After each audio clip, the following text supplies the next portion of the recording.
Good morning mga boss, nakakita ka na ba ng chassis na kinain ng anay? O, yan o. Gunggong! Barinig kita sa mukha eh! Laki ng butas dito o. Tatlong daliri ko kasya. Siguro si Ariel, malapit na sa kanya yung minumbela. Kaya yung weldingin natin mga boss.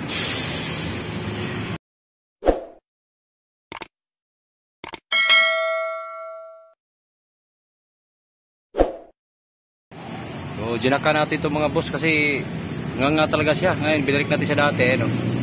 Tapos pantay na siya dito sa ano. Tapos ulinding ko na. Ano? Tapos sapian na lang natin ito sa ilalim. Ano? Malaki ng butas.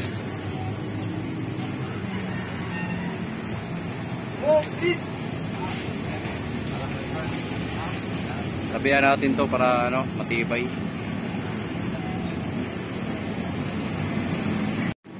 So yan mga boss, na-welding na natin yan. Kasapawan natin na isang sapaw, tapos yung dito tatakpan natin kasi laki ng butas oh. Hindi makita. Ayun oh, laki ng butas.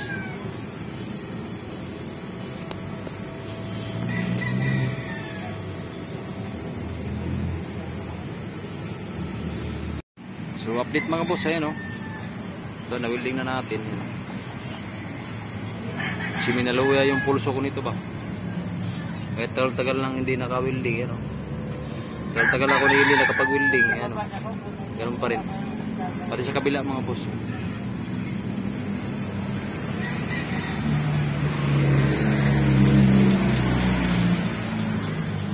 O, ayan mga boss yung kabila, ayan. O, diba? Ayan, sasabihan na lang natin itong ilalim ito. May malaking butas dito.